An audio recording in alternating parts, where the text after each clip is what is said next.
선거전이 중반을 향해 가지만 여야 각 당의 선거 판세는 여전히 안개 속에 있습니다.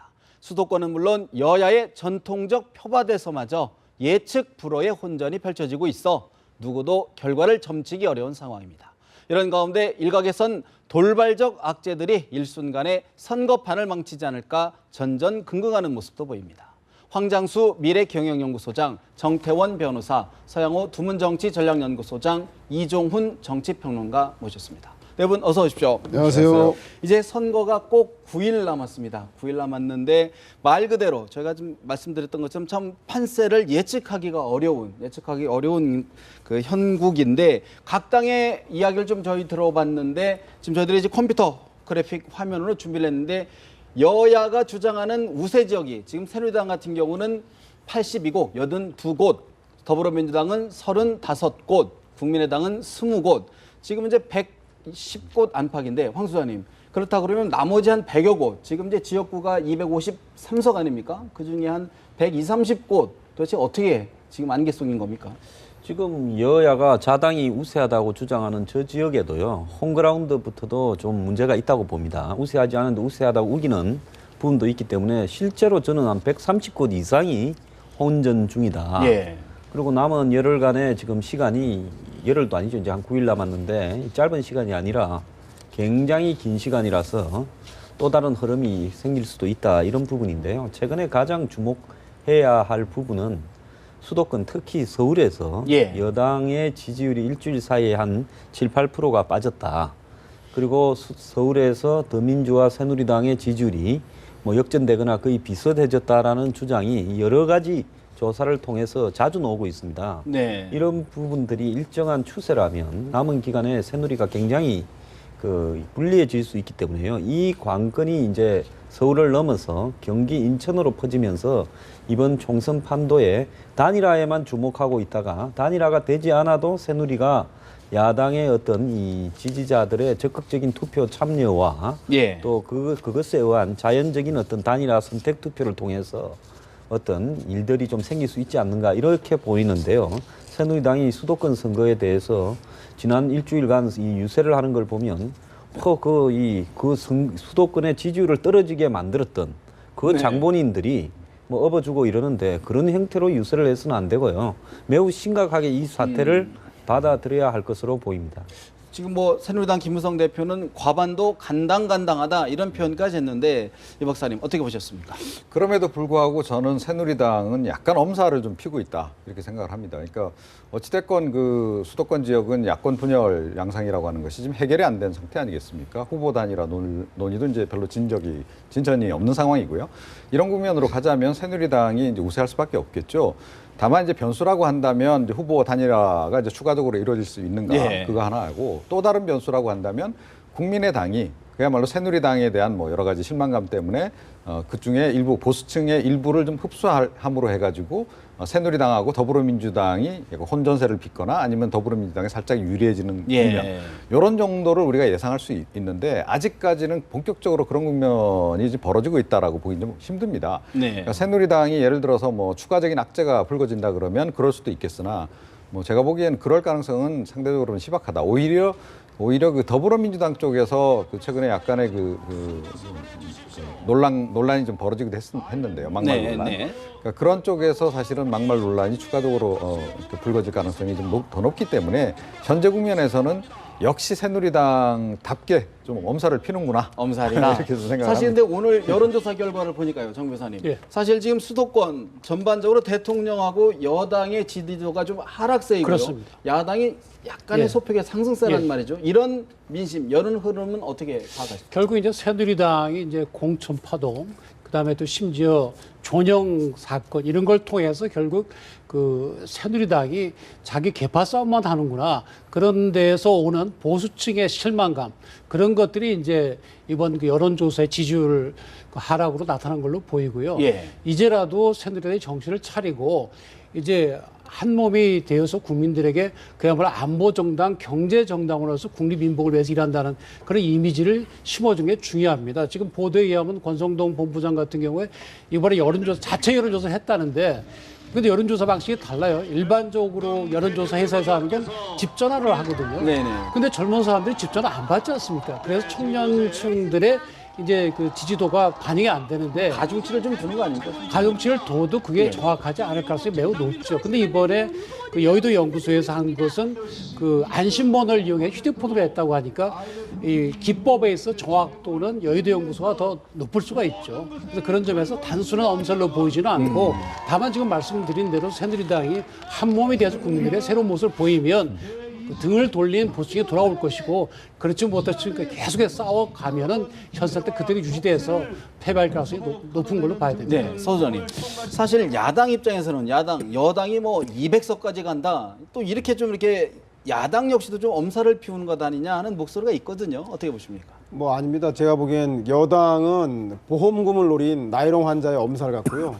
야당은 실제 그 단일화가 실패하면서 엄청난 교통사고에 의한 그 중태에 빠진 건 사실인 것 같습니다.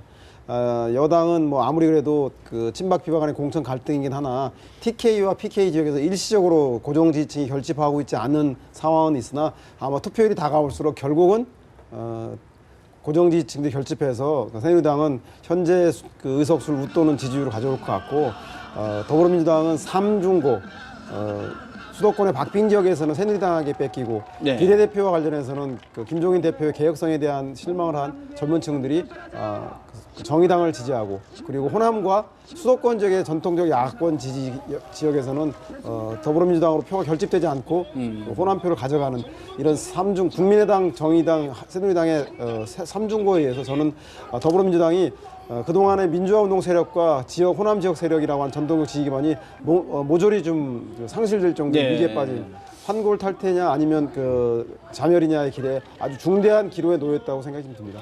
그러니까 지금 이제 더불어민주당의 이제 관점에서 지금 말씀을 이제 하신 건데요. 그러니까 더불어민주당이 사실은 지금 상황을 자초한 측면이 저는 굉장히 강하다라고 생각을 합니다. 그러니까 사실은 후보 단일화 문제를 가지고 너무 오래 끌었죠. 그리고 뭐 지금 국민의당 뭐 사실 뭐 당세가 얼마 되지도 않는 거 국민의당을 붙들고 저렇게 오랫동안 물고 늘어지고 공격을 하고 그러므로 해서 결과적으로 야권 전체에 손해를 입는 이런 그 국면을 좀 자초했다라고 저는 생각을 하고 예. 지금부터라도 전략을 좀 바꿔야 된다라고 봅니다. 지금 예를 들어 후보 단일화를 더 이상 추진할 수 없는 그런 국면이라고 한다면 사실은 새누리당 지지층 가운데 얼마나 이 야당 쪽으로 다시 이렇게 좀 떼어내서 오느냐라고 하는 쪽에 초점을 맞춰야 되지 않겠어요? 예, 예. 자, 그러면 더불어민주당은 제가 보기에는 확장성이 별로 없습니다. 자, 그렇다고 본다면 국민의당을 오히려 좀 간접 지원을 해서 새누리당 지지층 가운데서 국민의당에 대해서 우호적인 세력, 그 세력들을 사실은 빼내서? 조금이라도 좀 빼내거나 아니면 부동층화하거나 이런 전략을 써야 되는데 과연 그런 전략을 쓸 수 있겠는가? 근데 오늘도 보니까 여전히 이 국민의당에 대해서 더 공격을 하더라고요. 새누리당이 네. 주 공격 대상 아닌가요? 이렇게 공격 대상과 지금 뭐 동지, 그러니까 협력 대상을 구별을 못하는 것은 김종인 대표 말 맞다나 국민의당 안철수 후보가 구별을 못하는 게 아니고 네. 제가 보기 김종인 대표가 잘 구별을 못하는 게 아닌가 이런 생각이 좀 들어요. 아니 뭐 어떻게 그렇게 따지자면 그러면 김무성 대표가 야당 선거운동 제일 열심히 도와주게 되는 건데 안철수 대표 힘내세요. 국민의당은 종북 세력이 아닙니다. 그건 아닌 것 같고요. 제가 보기엔 사실은 그 더불어민주당이 야권 단일화에 너무 매몰된 건 사실인 것 같습니다. 야권 단일화는 여야 1대1 구도, 즉 여당의 경제 무능에 대한 심판을 하기 위한 목적을 위한 수단이어야 되는데 네. 수단만 강조되고 목적이 상실되다 보니까 제가 보기엔 그 국민들에게 왜 야권 단일화해야 되는지에 대한 설득력이 충분히 전달되지 못하고 그 국민의당을 그렇다 보니까 여론에 의한 그 설득과 압박이 힘들다 보니까 국민의당이 반발하게 되는, 그래서 결국은 단일화에 목매다가 단일화도 못 이루어내는, 그래서 지금이라도 늦지 않았고 어제 정장선 총선 기획단장이 여야 1대1 구도로 경제 무능에 대한 심판을 전면하겠다는 것은 늦었지만 만시지탄의 선거 전략 채택이라고 봅니다. 예. 지금 야당이 하나, 두 개, 세 개, 그 주요 야당이 세 개로 분열되어 있다. 이래서 선거는 필승을 할 것이다. 이런 부분에서요. 이기는 게 어느 정도의 목표를 이기는 것이라고 하는가에 대해서 이번 같은 경우에는 애초부터 새누리당이 상당히 목표를 높게 설정했죠. 200석, 180석. 지금 새누리당 지지자들은 뭐 아무리 못해도 170석은 넘을 것이다. 이렇게 이기는 것이 높게 설정돼 있는데 그 속에서 여러 가지로 판단 착오가 많았습니다. 특히 24, 25일 등록 기간에 벌어진 그 뭐 도장 파문이라는 것은 네. 이것은 그 정당으로서 있을 수 없는 일들이었고요. 이런 부분은 자기 정당의 핵심 지지자들로 하여금 투표 참여를 갖다가 둔화시키는 이런 요소로서 작용을 하고 있는 측면이 있어요. 그래서 TV 같은데 야권 패널이나 이런 분들이 나와서 엄살을 많이 하고 있습니다. 네. 근데 지금 중요한 부분은 뭐 호남 지역이나 영남 지역에서 지지표들이 집계라는 것은 별 의미가 없고 판도를 그렇게 바꾸지 못하는데 결국은 수도권이죠. 중요한 것은 지금 수도권에서 미묘한 변화가 눈에 띄도록 이렇게 가시화되고 있다. 그리고 야당 지지율의 합계가 수도권에서는 지금 53, 4 이렇게 이루고 있다. 이런 네네. 부분은요. 새누리당이 수도권 선거에서 굉장히 위험해지는 단계로 가고 있기 때문에 이 부분이 매우 심각하다 이렇게 봐야 됩니다. 특히 이제 수도권과 관련해서 우리가 볼 수 있는 거는 수도권이 사실상 122석이거든요. 서울, 인천, 수원 해가지고. 네. 그래서 뭐 반이나 되는데 사실 수도권 그 민심을 좌우하는 건 사실 40대 유권자들입니다. 우리 국가 전체적으로 보면 60대가 제일 많지만 실질적으로 수도권에서는 40대가 제일 많고 40대가 제일 관심이 많은 건 뭐겠습니까? 그 직장 문제, 아이들 교육 문제, 노후 문제거든요. 근데 지금까지 그 새누리당과 더불어민주당 또는 국민의당과의 지금 그 공약이라든지 내세운 것들 보면 결국에는 이념적인 거거든요. 네. 새누리당은 그 집권을 계속해서는 안 된다. 거기에다가 계속 그 권력을 주면 역사의 죄를 짓는다. 이런 식으로 접근을 했거든요. 새누리당도 마찬가지고 거기에 비슷한 걸 해왔는데 이제는 그것이 아니고 예. 40대 유권자를 잡을 수 있도록 제대로 눈에 보이는 실질적인 공약을 공약을 내서 내세울 정책 때됐다. 대결을 해야 됩니다. 거기에 따라서 이 총선의 판도가 달라질 거예요. 네, 황 소장님. 자, 지금 우리 권성동 전략본부장 앞서서 계속 이야기를 했었는데 이거 엄살 아니다. 이거 심각하다라고 지금 얘기를 하시네요. 어떻게 들으셨습니까? 한 일주일 전에 저렇게 이야기했다면 100% 엄살인데요. 지금은 네. 엄살이 한 30, 실제가 한 70 정도는 된다고 보고 있습니다. 네. 아마 발등에 불이 조금 떨어졌을 거라고 봅니다. 예. 또 왜 그런가 하면 최근에 공천 과정에서 보여준 이런 모습들에서 지금 여권 보수 성향 지지자들의 투표에 어떤 참가하려고 하는 의지가 많이 떨어져 있다는 겁니다. 그래서 여러 여론조사 중에서 그냥 물어보고 또 적극 투표 성향을 가진 사람에게 물어봤을 때 야권의 지지율이 확연하게 달라지는 모습들이 보이지 않았습니까? 예. 자, 이런 상황에서 새누리당이 지금 투표를 갖다가 현장으로 실제 끌어내는 거하고 전화를 걸어서 물어보는 거하고는 큰 차이가 있을 수 있는데요. 이번에 또 보면 전국 단위의 총선에서 8일, 9일 이틀간 처음으로 사전 투표가 그렇죠. 이렇게 허용되지 예, 않습니까? 자, 이런 부분도 아무튼 뭐 30, 40대 젊은 사람들의 투표 참가율을 높이기 쉬운 요인으로 작용을 할 수 있죠. 예. 근데 새누리당이 지금 현재 보면 이번 총선은 그냥 무쟁점이 가장 좋은 거다라고 이야기하면서 사실상 무쟁점을 유도하는 듯한 그런 입장을 취해왔는데요. 적극적으로 이 공약이나 어떤 정책 발표를 해나가면서 여당의 된다. 입장들을 갖다가 이렇게 밝힐 필요가 있다. 왜? 야당의 공약은 실천 가능성이 희박하지만 여당의 공약은 그래도 실천할 가능성이 좀 있는 거 아닙니까? 여당은 예. 선거 전략보다는 구도 싸움으로 가려고 한다. 그런 네, 말씀이신데. 근데 이제 구도 싸움이 실질적으로 구도만 가지고 이기기가 쉽지가 않은 상황이 되어가고 있어요. 수도권에서 대패를 했을 때 과연 어떤 전국 단위에서 과반수를 조금 넘겨서 했을 때 그걸 갖다 선거 이겼다고 할 수 수 있겠는가? 어려움이 있죠. 알겠습니다.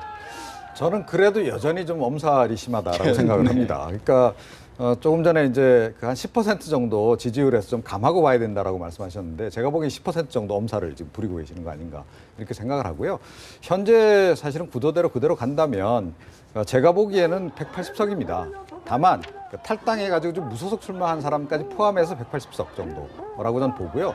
여기서 얼마나 더 이제 얻느냐 이거에 지금 사실은 관심이 더 많은 거 아닌가 저는 그렇게 생각이 일단 되네요. 예, 알겠습니다. 사실 이렇게 여야가 이제 경쟁이 치열하다 보니까 특히 특별한 이슈, 쟁점이 부딪히지 않다 보니까 여러 가지 잡음들의 막말, 흑색, 비난전이 오히려 더 뜨거워지는 것 같은데 김무성 새누리당 대표의 경남 방문 이야기 잠시 들어보고 대담 이어갑니다.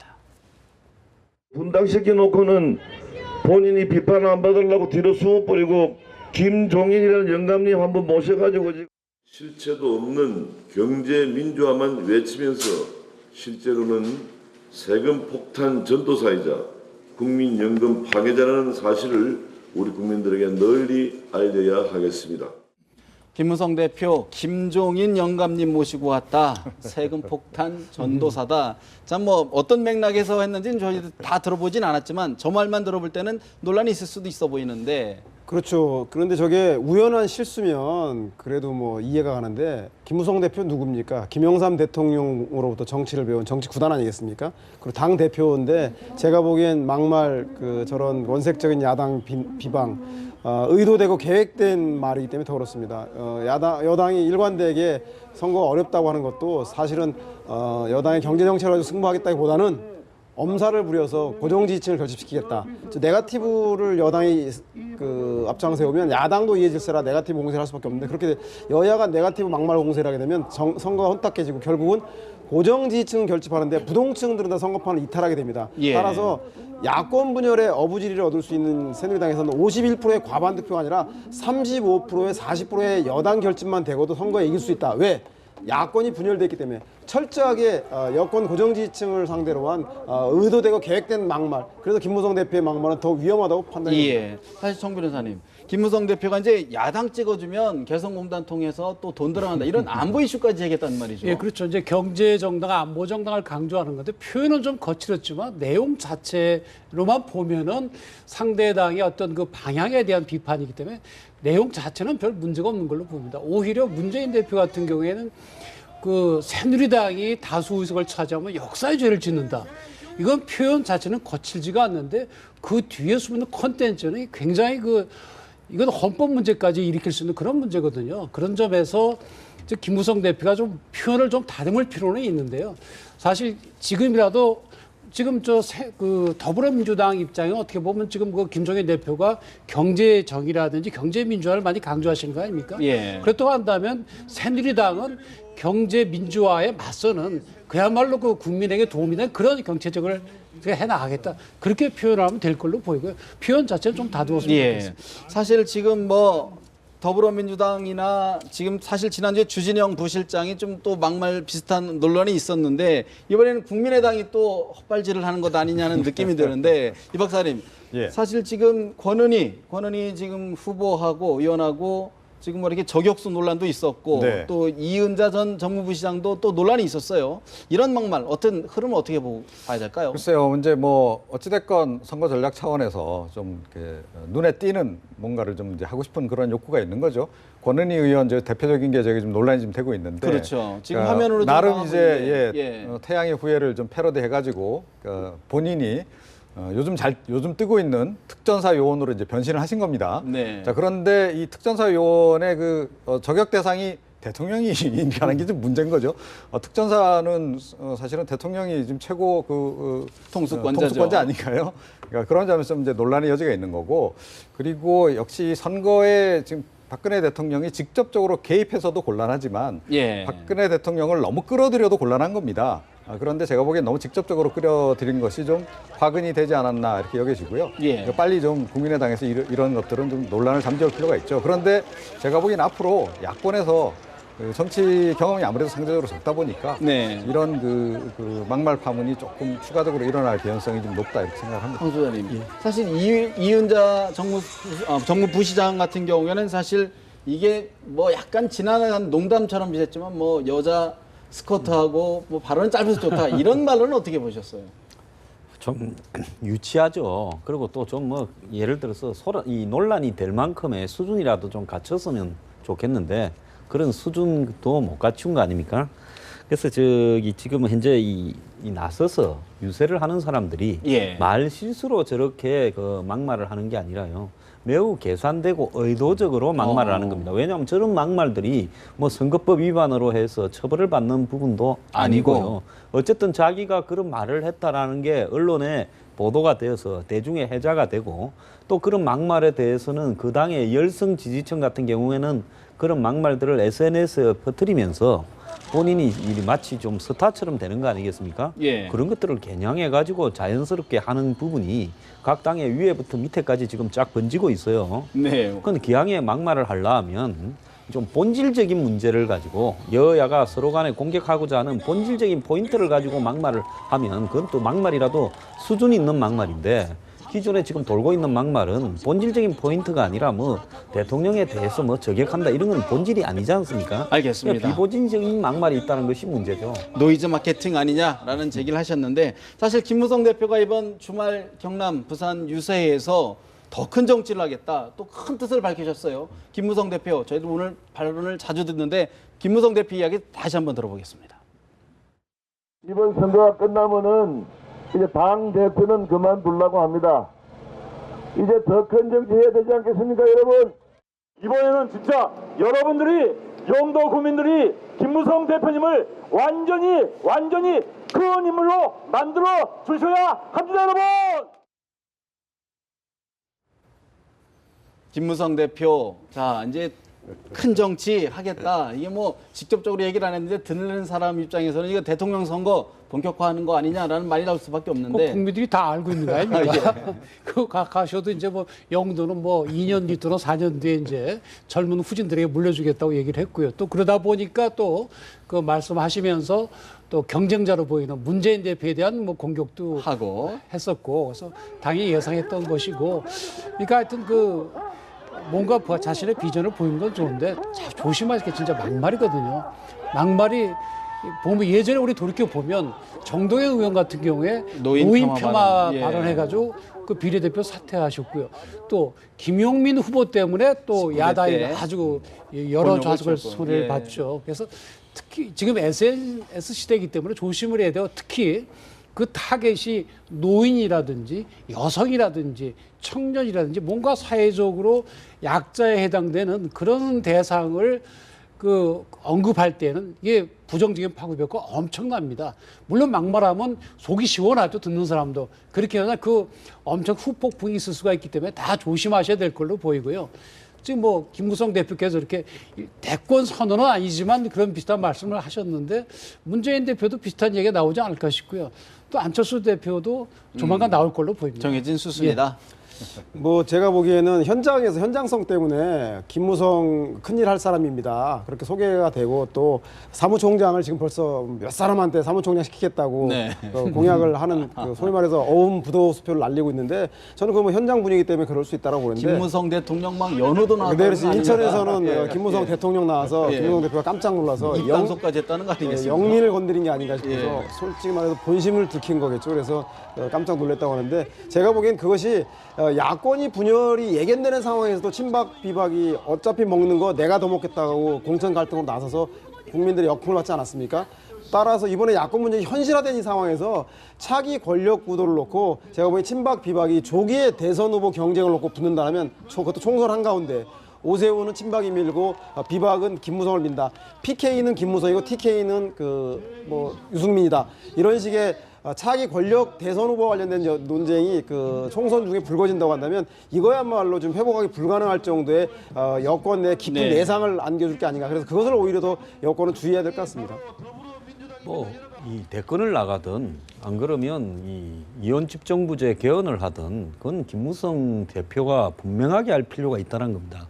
개헌을 하겠다. 자, 총선을 앞두고 내가 이번 총선에서 승리하게 해주면 개헌을 하겠다 해서 표를 얻는 것과 내가 이번 총선에서 우리 당을 이기게 해주면 내가 이제 대선에 가는데 큰 도움이 되겠다 하는 부분은 국민에게 향후의 정치 일정에 대해서 지금 정도면 명확하게 보여줄 필요가 있다는 겁니다. 집권당 예, 대표로서. 그런 말을 하지 예. 않고요. 그냥 애매하게 큰일을 하겠다라고 이야기하는 거는 그 큰일에는요.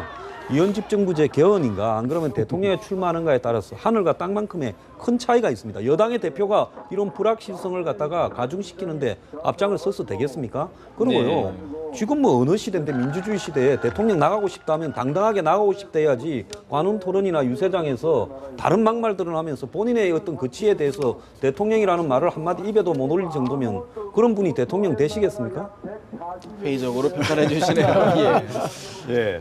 뭐 더 큰 정치 하시는 거 좋습니다. 그런데 큰 정치 잘하시기 전에 작은 정치부터 잘하셔야죠. 그래서 사실은 이제 이번엔 어찌됐건 본인이 지금 이제 선거를 좀 이끌고 있는 그런 그 위치에 있는 거 아니겠습니까? 예. 그래서 본인의 그 어떤 색깔은 조금 좀 죽이더라도 당 전체를 살리는 방향.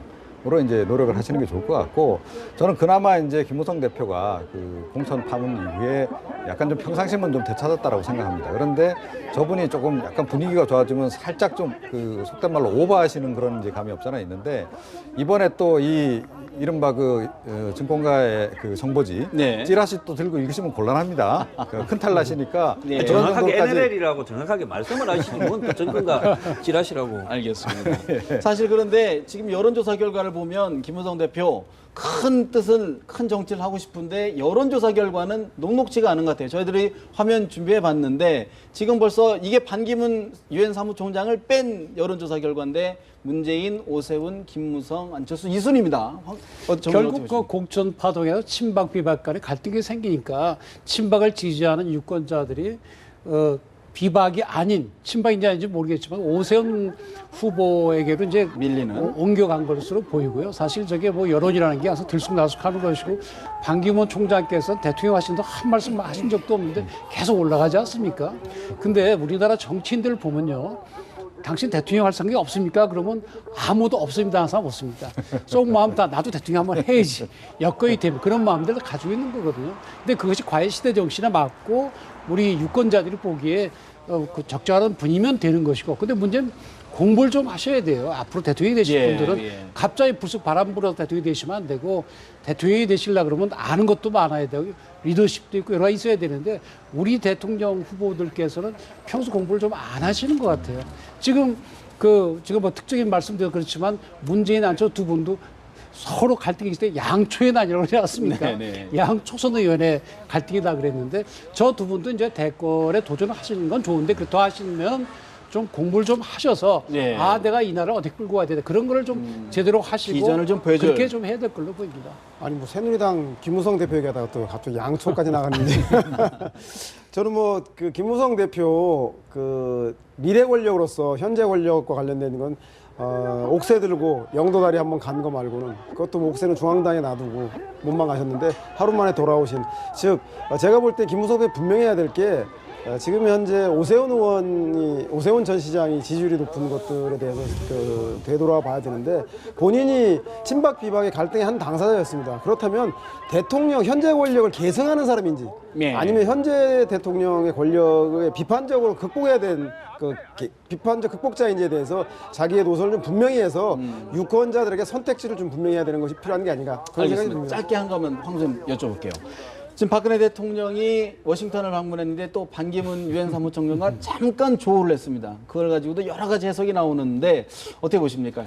이번에 뭐 잠깐 만나든 오래 만나든 안 만나든 관계없이 반기문 이야기는 친박에서 실제로 대통령 후보로 이제 이렇게 추대하려고 하지 않습니까? 친박이 현재 뭐 불임 상태에 있다 보니까 당의 계파로서 박 대통령의 뜻을 잇는 이 정파에 의한 정권 재창출이 지금 무력한 상황이잖아요. 그래서 오래전부터 준비가 되었고 이번엔 굳이 안 만나도 그런 이야기들은 정리가 되어 있는 상태다. 저는 그렇게 보고 있습니다. 다만 이제 반기문 총장의 임기가 올 연말까지니까 올 연말 전에 뭐 대통령에 나선다 안 나선다 이야기를 하지 못한 채 이제 외부인에 의해서 이제 그 부분들을 기정사실화 시키는 부분이 있겠죠.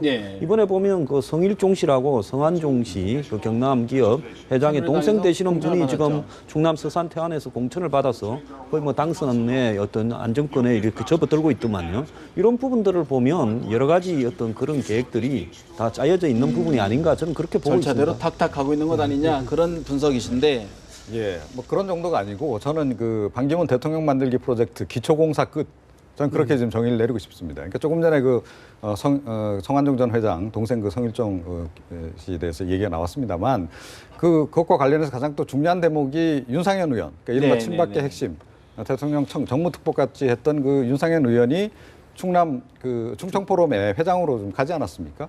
그래서 이미 기초공사는 다 끝났다. 이제 골조만 올리면 된다. 그렇죠. 그 골조가 뭐냐면 결국 개헌이다라고 좀 보고요. 이번 총선 끝나고 나면 아마 곧바로 이제 개헌론으로 이제 들어가게 될 텐데 이건 아마 여야 불문하고 원하기 때문에 곧장 이제 전개가 될 가능성이 높습니다. 개헌 정책이. 그 과정에서 사실은 이원집정부제 개헌이 이제 되고 나면 그동안 계속 얘기가 나왔던 친박계 쪽에서 이른바 불씨를 지폈던 그러니까 반기문 대통령과 최경환 또는 이제 또 다른 친박계 총리 이 구도의 그림은 이제 2단계 이제 기초공사 위에 이제 골조공사로 이제 올라간다 이렇게 생각을 합니다. 보수 진영에서요, 이 이원집정부제 개헌은 안보 문제 때문에 굉장히 비판적입니다. 저부터도요, 이원부제 개헌을 한다, 이원집정부제 개헌을 한다면 도시락 싸들고 나가서 말리겠어요. 그렇기 때문에 그 말을 갖다가 친박 진영이 먼저 꺼내지 못하기 때문에 예. 저는 그런 부분에서 김무성 대표의 일정한 역할도 친박들이 서로 할애하고 있는 게 아니냐, 저 그렇게 봅니다. 근데 개헌을 말이에요. 그걸 무슨 뭐 정파적인 이해관계든지 당의 이해관계에 따라서 정하면 안 됩니다. 결국 개헌 여부를 결정하는 건 국민인데, 예를 들어서 친박이 지금 마땅한 대선 주자가 없다. 따라서 이원적 집정부제를 만들어서 반기문 총장은 대통령으로 모시고 내치는 친박이 하겠다. 뭐 이런 생각을 할 수는 있죠. 시나리오죠. 예, 할 수는 있지만 그것을 바로 현실화해가지고 그대로 밀어붙이게 되면은 좀 곤란하죠. 국민들의 동의를 얻어야 되는 것이고요. 물론 이제 반기문 총장이 충청권에서 신망이 높고, 심지어 충청권의 유권자들은 여야 누구 할 거 없이 반기문 대통령을 만드는 사람을 찍겠다, 이렇게까지 얘기를 하고 있다 그래요. 그래서 정치적으로 볼 때는 상당히 유리하죠. 그러니까 여당은 반기문 대통령을 여당에서 만들겠다 그러고, 야당에서는 아니 그분이 노무현 대통령 때 우리 사람이 돼 그러고 있지 않습니까? 네, 네. 그러니까 뭐 그분이 대통령을 하시거나 하시면 그건 뭐 그분이 결정하실 일이지만 너무 그 정략적으로 이용하게 되고, 더더군다나 거기까지 개헌까지 해가지고 하겠다고 하면은 거는 국가를 운영하는 사람들의 자세가 아닙니다. 네. 일단 뭐 제가 보기엔 대통령께서 정치적 선거에 영향을 우회적으로 미치기 위해서 충청 표심에 자극하기 위해서 반기문 총장의 충청 대망론을 통해서 그런 효과를 노리는 총선용인 게 다분히 크고요. 이어서는 뭐 제가 보기에는 친박이나 비박이나 차기 대선 후보들한테 내 말 안 들으면 난 다른 생각을 할 수 있다라고 하는 견제 카드로도 쓰이고 양수겸장으로 쓰이고 있는 게 아닌가. 중요한 건 근데 떡 줄 사람 생각 안 하는데 김치 국물을 마신다고 반기문 총장의 선택은 네. 새누리당과 그 대통령 현 지지율이 그대로 유지돼야 네. 되는데, 총선에서 삐끗할 경우에 반기문이 야당을 선택할 수 있다는 사실 명심해야 될 것 같습니다. 알겠습니다. 근데 대통령이 그렇게 하신다는 건 그건 전혀 사실하고 다른 걸로 봅니다. 아니 국제회의에 가서 당연히 일국의 대통령이고 유엔 사무처 만나는 게 당연하지 않습니까? 이번에 3분 동안 인사했다고 하는데 그것이 마치 내 말 안 들으면 반기문 줄 거야 이렇게 해석하는 건 좀 약간 과도한 지나치지 않나 정치적 싶습니다. 알겠습니다. 해석되어질 수 네. 있다. 이렇게 하고 고치겠습니다. 알겠습니다. 사실 벌써 저희 대담만 해도 김칫국이 상당히 이긴 것 같은데, 네, 오늘 총선 얘기를 하고요. 사실 또 다른 대권 주자죠. 문재인 더불어민주당 전 대표, 김종인 현 대표와 충돌 양상이 심각 예상치가 않은 것 같습니다. 만만치 않습니다. 먼저 김종인 대표와 문재인 전 대표의 이야기 잠시 들어봅니다. 요청을 하면은 뭐 요청 올 수도 있겠지만, 현 상황으로 봤을 적에 그걸 과연 요청할 사람이 있겠나 하는 건 좀 회의적이에요. 확장과 함께 또 우리 쪽 지지층들의 지지도 함께 끌어내야 선거를 이길 수 있는 것이기 때문에 우리 당에서 이제 동원할 수 있는 모든 전력들이 총동원되어 있다고 생각합니다. 참 안 되는지만은 집안 싸움부터 먼저 일어나는 건데 오지 마라 가겠다 이런 모습이에요. 어떻게 비치기는 어떻게 보십니까? 저게 과연 집안 싸움인지, 연기력이 아주 뛰어난 사람들이 반은 연기고 반은 또 서도 감정이 있는 부분을 갖다가 자연스럽게 표출하는 건지 엄살론에 좀 의해 봐야 되는데요. 연기론까지 나오고 왜 있습니다. 그런가 하면 문재인 대표가 광주를 가더라도 아무런 논란 없이 그냥 자연스럽게 불쑥 갔다가는 큰 어떤 불상사가 생길 수도 있고, 또 거기서 안 좋은 일이 혹시 생긴다면 문재인 대표한테도 안 좋을 수도 있고, 그렇지만 문재인 대표는 그렇다고 안 간다고 하면 총선에서 또 섭섭할 수도 있고, 또 총선 결과에 대해서 이 책임은 면할 수 있겠지만은 또 호남을 갖다가 문재인 대표는 무서우니까 오지 않았다, 이 비판에서 자유롭지 못할 수도 있습니다. 그렇기 때문에 가더라도 가는가 마는가에 대해서 굉장한 논란이 이렇게 되는 과정에서 이 부분이 더민주당의 시선을 집중시키면서 또 문재인 대표가 가는 부분에 대한 어떤 반감을 희석시키는 것이 이 논란 속에서 나오는 거거든요. 고도의 선거 예, 전략이다. 그러니까 한번 보십시오. 더민주당이나 친노 패권하에서 광주의 일개 위원장이 문재인 대표를 보고 이 대선에 불출마를 갖다가 선언해라 이렇게 자연스럽게 이야기를 했는데, 솔직히 그분 만약에 이번에 당선되고 나서 문재인 대표를 어떻게 보려고 그러겠습니까? 그러니까 이런 부분 속에는 이 교묘하게 서로 이렇게 짜고 치는 부분들이 있는 거거든요. 네. 그래서 저 두 분, 김종인, 문재인 두 사람의 갈등은 지금 와서 커지면 나쁘지 않다. 더민주당의 나쁘지 않은 부분들을 이야기하는데 감정은 안 좋은 것 같아요. 그래서 짜고 치는 척하면서 조금 때리고는 있는데 예. 두 사람 다 이것이 자신들에게 나쁘지 않다는 걸 잘 알고 있습니다. 굉장히 고도의 글쎄요. 분석이신데. 예, 제가 보기에는 이미 그 선은 조금 넘은 거 아닌가. 그러니까 서로 이렇게 이심전심으로 교감하에 뭐 이렇게 서로 발언을 내놓는 그 수준의 얘기들이 좀 아니거든요. 최근에 나오는 걸 보게 되면 특히 김종인 대표의 얘기를 보게 되면 아예 호남 오지 말라는 거 아닙니까? 문재인 전 대표 근처에도 오지 마. 그 대신 내가 여기를 어떻게든 해볼 테니까. 그런데 예. 본인이 어떻게 하는데 사실은 지지율이 별로 그렇죠. 안 오른단 말이죠. 오히려 좀 떨어지는 상황이죠. 자, 이렇게 되니까 문재인 전 대표는 그래도 내가 가봐야. 가서 좀 뭘 해야 되지 않겠냐. 내지는 본인의 향후 대권 행보를 생각하면 호남을 포기하지 않는 다음에 어떻게 저렇게 한 번도 안 갈 수가 있습니까? 그러니까 본인 대권 행보 생각해서라도 가야 되는 거죠. 그 부분에 지금 미묘하게 사실은 이제 그 신경전을 벌이고 있고 어떻게 보면 결국은 저게 시기 조율의 문제로 지금 결국 귀결이 되지 않겠나 이런 예. 생각이 돼요. 문재인 전 대표는 빨리 좀 가고 싶은 마음이 저는 굉장히 강할 거라고 봅니다. 그런데 김종인 전 대표가 빨리 가서는 안 된다라고 지금 자꾸 속도 조절을 좀 하고 있는. 그러면서 본인이 어떻게든 이제 그 문재인 전 대표 가기 전에 그쪽에서 좀 분위기를 반전시켜 보려고 하는데 그게 좀 역부족인 상황이다. 그런데 지금 이런 상황이 그러니까 당내에서도 좀 저러고 있죠. 또 국민의당하고 관계에서도 사실 계속 갈등만 빚고 있죠. 이런 상태로 그럼 선거전 끝까지 갈 거냐는 거예요.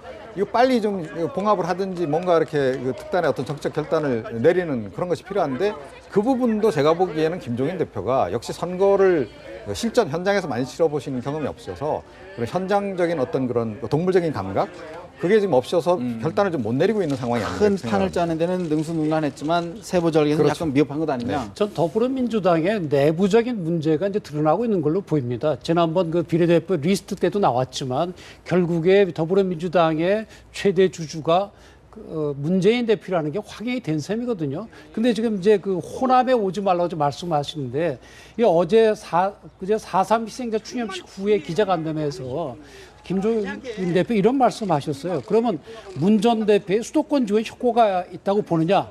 그랬더니 그건 문 전 대표에게 물어봐라. 그다음 본인이 하는 걸 내가 뭐라고 할 수 없지 않느냐? 그래서 기자가 사고기 많으면 배가 산으로 가는 걸 염려하는 것이냐는 질문에는 대답 없이 고개를 끄덕였다. 그러니까 호남뿐만이 아니라 수도권에 다니는 걸 원하지 않는 거예요. 결국 김종인 대표는 이 총선은 김종인 표 총선으로 끌고 가려는 그러니까 우리 이 것으로 박사께서 보이는 말씀하셨던 거죠. 것처럼 그렇다고 하면 광주 쪽이 좀 떠야 되는데 안 뜬다는 게 거기에 고민이 있는 거 아닐까요? 근데 문재인 대표가 오면 더 안 뜬다는 더안 거죠. 뜬다. 그러니까 어찌됐든 본인이 끌고 와 있는 것이고 특히 이제 정청래 의원 같은 경우는 총선이 끝나고 난 뒤에 정산해보자 그러는 거 아닙니까? 그러면 총선 결과 나쁘면 물론 김종인 대표 당연히 떠나셔야죠. 근데 총선 결과 좋을 때도 과연 김종인 대표가 그 비례대표 2번을 가지셨으니까 계속 이걸 대권까지 끌고 가느냐, 심지어 뭐 개헌에 뭐 참여 그런 얘기도 있는데 결국 총선 뒤에 진로하고도 관계가 있는 거거든요. 네. 그러니까 결국 김종인 대표와 문재인 대표 사이에 숨어 있는 권력 다툼이 드러난 것으로 보이고 그러다 보니까 호남 유권자들은 아니 이거 다시 문재인 당으로 되는 것이 아니냐 그런 걱정을 할 수밖에 없는 거죠. 구더기 무서워서 장 담그지 마라. 김종인 대표 말인데 제가 보기엔 뭐 그렇다고 해서 이 문제를 덮는다고 해결될 문제는 아닌 것 같습니다. 김종인 대표가 문재인 대표가 사퇴함으로써 친노와 비노 더불어민주당과 국민의당, 안철수와 문재인의 대결 구도, 야권 분열 구도가 이제 잦아들었는데 또다시 지난번 중앙위의 비례대표 파문으로 친노의 역습이다 그래서 친노 프레임이 작동하면서 친노 비노 야권 분열 프레임이 재가동. 그래서 문재인이 화면에서 안 등장하는 게 좋겠다라고 하는 선거 전술에 대해서 고민 끝에 나온 고육지책임을 이해 못하는 바 아니나 예. 우리 예전에 왜 친노 그 이해찬 대표 시절 끝나고 나서 바로 그 비노 후보 비노 대표인 김한길 대표를 해봤습니다. 그리고 호남 당권에 영남 대권을 해봤는데 탈계파 탈지역주의로는 이 문제를 해결할 수가 없습니다. 저는 그래서 고양이 목에 방울을 누가 달 수 있습니까? 김종인이 호남의 대안입니까? 해결하지 못하고 있습니다. 호남 사람들이 원하는 것은 김종인 할아버지가 전주에서 태어났냐 안 태어났냐 문재인이 친노냐 반노냐가 문제가 아니라 정권 교체를 위해서 야당 체질을 개선하기 위한 비전을 얘기해달라는 것입니다. 따라서 예. 제가 보기엔 김종인 문재인 대표 서로 탈계파냐 탈지역이냐 아니면 탕평이냐의 문제가 아니라 야당 체질 개선에 대한 합리적 대안을 가지고 호남에 방문해서 광주에서 그 비전을 예. 밝히는 게 급선무라고 생각합니다. 사실 이제 큰 틀에서는 다 옳은 말씀이신데 현장에서 뛰는 후보들은 굉장히 쉽지가 않은 것 같아요. 보니까 아까 말씀 주셨던 정준호 광주 북갑 또 양양자 후보 또 여러 얘기를 했는데 정준호 후보 이야기를 좀 먼저 들어보겠습니다.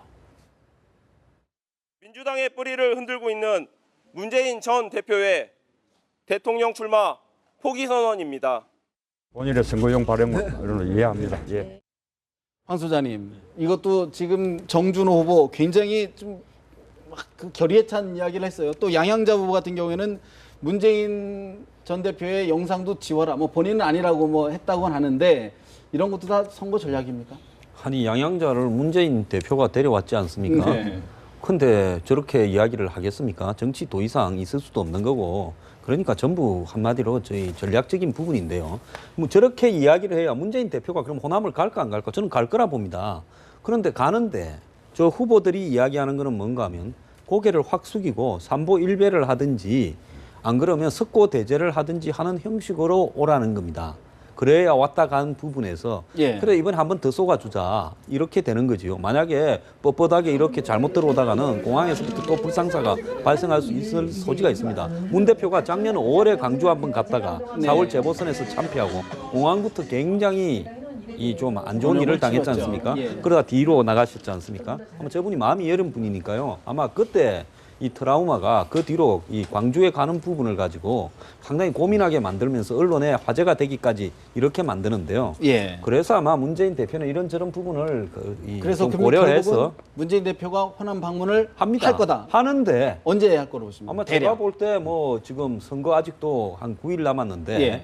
야권의 이 기술자들 입장에서는 많이 남았다고 볼 겁니다. 그렇기 때문에 앞으로 한 3, 4일쯤 더 있다가 제가 볼 때 호남을 방문했어요. 광주 이제 입구에서부터 기어가는 모양으로 아마 이렇게 동정심을 이 낮추고 머리를 예. 낮추면서 이 사죄 용서 구하는 이런 부분으로 하는데 더 숙여라고 지금 이야기하는 겁니다.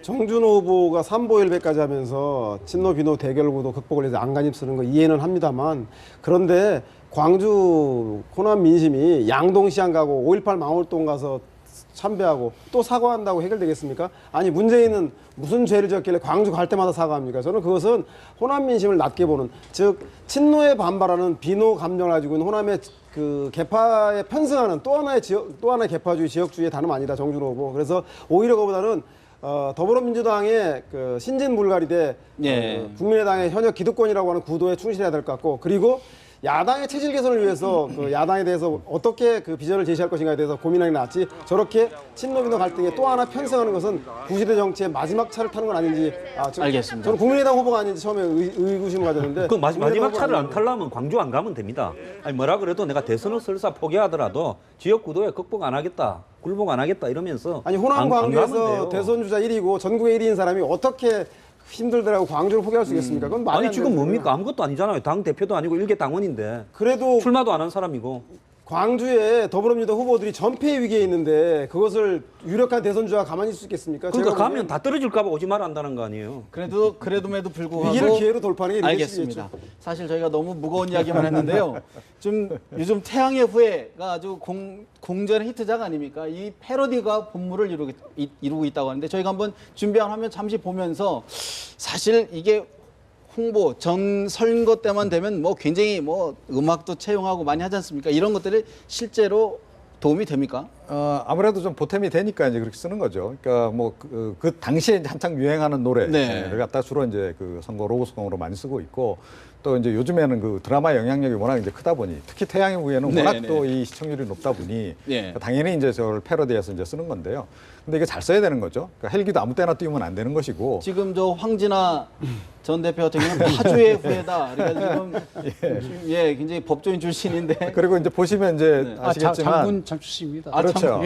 보시면 아시겠지만 네네 사무총장 저기군요. 황진아. 네, 그렇습니다. 글자체도 보면 그 똑같은 글자체를 씁니다. 예를 들어서 한동안 그 나는 가수다가 굉장히 유행일 때 보면 이제 나는 가수다 그 글자체로 그냥 그 광고판들이 또 많이 등장하기도 하고 그랬지 않습니까? 뭐 정치권도 똑같습니다. 정치 홍보에서도 이제 일단 저렇게 하면 시민들이 좀 쉽게 이렇게 접근을 이제 할 수 있고 쉽게 또 이렇게 받아들이기 때문에 저런 표현들을 이제 쓰는데 그런데 사실은 굉장히 조심을 해야 된다. 제가 좀 전에 말씀드렸듯이 알겠습니다. 헬기도 아무 때나 띄우면 안 됩니다. 패러디나 뭐 연성화 그 대중적 친화력을 높이기 좋은데 그 양적 완화, 좀 정치인들이 솔직했으면 좋겠어요. 이대로 경제가 살기 좋으면 여당을, 경제가 어려우면 그 네. 견제를 위한 야당을 이렇게 좀 본질적인 문제를 가지고 유권자의 심판을 좀 받았으면 좋겠습니다. 가벼운 얘기를 했는데 또 무겁게 말씀하시네요. 자, 야권 이야기 좀 해보겠습니다. 사실 이제 오늘부터 이제 투표용지가 인쇄가 들어가지 않습니까? 사실 야권의 가장 큰 주목은 이제 과연 연대가 이루어지느냐 마느냐 이 부분인데 변호사님 어떻게 보십니까? 이제 시효가 끝났다라고 봐야 되는? 아니 이제 당에서 공식적으로 하는 야권 그 단일화는 안 하겠지만 개별적인 거는 계속 있을 겁니다. 아마도. 왜 그런가 하면 이제 4월 4일이 이제 데드라인이라는 건 오늘 가면 거기다 이제 투표용지 사퇴라고 표시가 되니까 사표를 막는다 그런 이야기고 나중에 사퇴하면 거기다 또 선거하는 데도 써붙여 두거든요. 효과가 적다는 것 뿐이지 아예 아닌 건 아니거든요. 예. 그래서 아마 이 개별 후보들 간의 단일화 노력은 계속될 걸로 보이고요. 예. 특히 이제 그 현재로서는 그 지지율에서 앞서는 것으로 보이는 더불어민주당 측에서 예. 이제 국민의당 후보들에게 자꾸 사퇴 요구를 하겠죠. 하겠다. 근데 사실 국민의당 입장에서 볼 때는 그 지지율이라는 것이 개인의 지지율도 있지만 당에 대한 지지율도 반영이 되는 거거든요. 그러니까 가면 갈수록 당의 지지율은 올라갈 수가 있거든요. 또 지지자들이 더불어민주당 지지자가 옮겨오기도 하지만 새누리당에 실망한 지지자들도 오거든요. 그런 점에서 국민의당 그 후보들이 선뜻 그 단일화해 줄 수는 없는 거죠. 더더군 사퇴를 한 그렇죠. 방식으로 할 수는 없는 겁니다. 지금 뭐 단일화는 아마 개별적으로 그냥 한 두세 군데나 이런 데 이루어질 거고 나머지 뭐 어차피 단일화해봤자 안 되는 데서 단일화한 거는 별 의미도 없는 이야기죠. 문제는 이제 선거 막판으로 가면서 이 공약이 쟁점이 좀 돼야 된다. 네. 특히 지금 뭐 임대주택 전월세 파동으로 지금 어떻게 하느냐 보면 임대주택에 있어서도 새누리당은 그 임대주택을 갖다가 뉴스테이에 집중을 하고 또 야권은 이 국민연기금을 가지고 활용하겠다. 또 뭐 반값 임대주택을 하겠다. 네네네네. 15만 채 더 공급하겠다. 뭐 이랬는데 어느 것이 맞는지 또 저임금, 최저임금 문제에 대해서 새누리당은 그러니까 근로세, 그러니까 근로장려세제를 지급해서 170만 원 가구 소득이 안 되는 데는 그런 어떤 정부에서 일정하게 보조하고 사업자가 영세 사업자가 보조해서 네. 그걸 하겠다. 또 야당은 10,000원이다. 근데 이런 것이 실제로 어느 수준이 가능한가? 정책적인 논의가 좀 있어야 정세 된다. 없이 가능한가? 예. 이런 부분을 둘러싸고 논란이 좀 제기가 돼야 되는데 예. 이런 부분에 대한 논란을 갖다가 서로가 안 하고 있어요. 회피하는 왜 그러면 안 거라면. 하고 있는가에 봤을 때 두 쪽 다 비현실적인 것. 이번에 이 여야가 내놓은 이 취업 공약을 다 합치면 1,100만 개 일자리.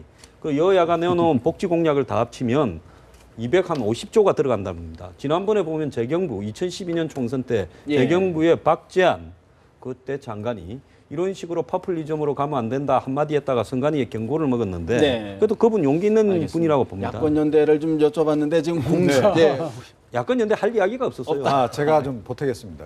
오늘 좀 분위기가 그 개그를 해도 이 자꾸 다큐로 받으셔가지고 굉장히 너무 심각해지는데, 그러니까 야권 연대 관련해서는 여전히 이제 여지가 있다라고 봅니다. 그러니까 후보 단일화 부분인데 후보 단일화 관련해서는 결국은 국민의당이 키를 쥐고 있는 거 아니겠습니까? 국민의당이 막판에 이런 그 극적인 선택을 할 수는 있다. 그게 뭐냐면 이른바 친노 친문을 제외한 지역, 친노 친문 같은 경우에는 국민의 손에 의해서라도 이건 척결의 대상이라고 생각하기 때문에 친노 친문이 아닌 비주류들을 대상으로 한 그 막판 후보 단일화 가능성은 여전히 남아 있다. 이제 그게 하나 있고요. 예. 그리고 사실 후보 단일화가 힘들다라고 전제한다면 현재 그 지금 여당이 절대적으로 우세한 이 수도권 구도가 한번 요동치게 하려면 더불어민주당에서 지금 국면에서는 야권 단일화 이제 사실 포기한 거 아닙니까? 예. 마지막으로 쓸 수 있는 카드는 한 가지밖에 없다고 생각합니다. 그럼 뭐냐면 국민의당으로 하여금 새누리당 지지층을 최대한 많이 빼오도록 만드는 것.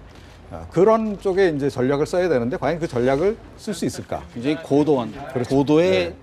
제가 보기 쉽지 않을 것 같아요. 충청도 이런 얘기 있어요. 서울의 외지에서 자가용 와서 경운기 빵빵거리면 농부가 뒤돌아보면서 아이고 그렇게 급하면 작년 오지 그랬슈. 즉 제가 보기에는 지금 더불어민주당과 국민의당은 화성인과 지구인이 대화하니까 저는 뭐 국민의당에 이런 건 있을 수 없다고 생각이 들고 말이 안 통하니까 예. 두 가지 방법이 있습니다. 하나는 이것이 중요하다고 계속 강조했던 역사의 당일화까지 예. 배신이라까지 얘기했던 더불어민주당의 통큰 희생과 양보를 통해서 그 실질적 단일화를 통하는 것 하나하고 또 하나는 못 잡은 사람이나 나간 사람이나 야당에 기대하기 틀렸으니까 현명한 국민들이 네. 당선 가능성이 높은 야당에게 그 밴드웨건 효과로 사표 방지물 표를 모아서 결국은 표를 모아주는 방식 즉 야당 무능을 심판할 것인지 예. 여당의 경제 실정을 심판할 것인지 두 가지 중에 한 가지에 선택하는 것만이 야권 단일화를 강제하는 것이 아닙니까? 야당을 안 찍으면 그럼 현명한 사람이 안 되는 거야. 그런 건 아니고 저 농담하면 좀 농담 좀 저도 농담으로 했습니다. 알겠습니다. 진지하게 해서.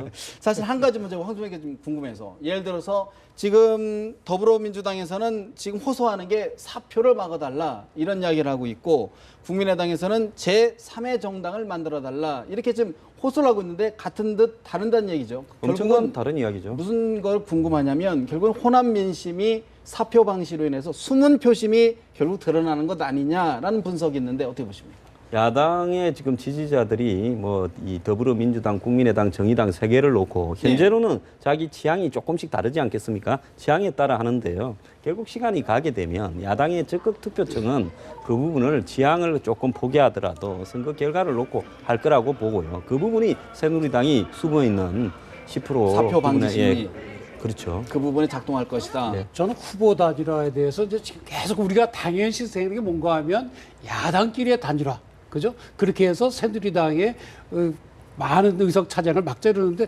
저는 만약에 필요하다면 정강 정책이 갖고 방향이 같은 사람들끼리 단일화해야 되는 거 아닙니까? 그러면 국민의당이 새누리당하고 왜 단일을 못 합니까? 정강 정책이 그것도 같다면. 가능한 거 아니겠습니까?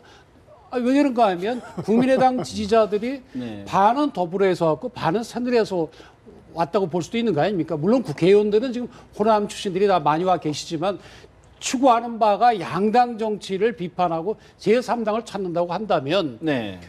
그 후보가 생각할 때 나는 새누리당 후보와 내가 더 맞다. 그러면 그쪽하고도 단일화할 수 있는 거거든요. 네. 뭐 근데 그런 거는 아직 전혀 논의도 안 되고 뭐 파격적인- 현실적으로 될 가능성도 네. 없지만 아니, 안철수 그것도 생각할 대표가 수 있어야 후보 파격적인 단일화가 제안을 제대로 된 거로 하셨는데. 보입니다. 안철수 대표가 펄쩍뛰지 않았습니까? 덩치값 좀 하라고. 왜냐하면 지금 제일 곤란한 게 안철수 대표는 3당을 창당할 때 정권 교체 영역 지평을 확대하겠다 그랬는데 그렇게 계시면 새누리당의 알겠습니다. 이중대 논란에 제가 휩싸이기 때문에 10초만 젊은 드릴게요. 10초만 젊은 드릴게요. 그렇다 그러면 또 일각 국민의당에 대한 의문점이 뭐냐면 결국 지금 수도권에서 안철수 대표 빼고는 당선 가능성이 낮다는 거 아닙니까? 호남엔 자민련 되는 것 아니냐는 비판에 대해서는 어떻게 보십니까? 그렇죠. 제가 보기엔 그 20석 원내교섭단체 호남을 기반으로 한 교섭단체는 되는데 그것이 총선에서는 존재를 가치를 발휘하는데 정권교체라고 하는 대선 본선에서는 야권 분열에 의한 여당의 어부질이라고 하는 그 발목을 잡아서 안철수 대표의 오랜 야권 대선 후보수의 큰 짐이 될 것은 사실 같습니다. 알겠습니다. 그건 문재인 대표 이야기고요. 제3당으로서 야당 지지자들 입장에서 얘기하는 겁니다. 알겠습니다. 이제 선거 공식 선거운동 기간이 정확히 9일 남았습니다. 어느 선거 때보다 부동층의 비율이 높다고 합니다. 여야 모두 부동층을 잡기 위한 진실한 마음을 기대해 봅니다. 네 분 말씀 여기서 줄이겠습니다. 고맙습니다.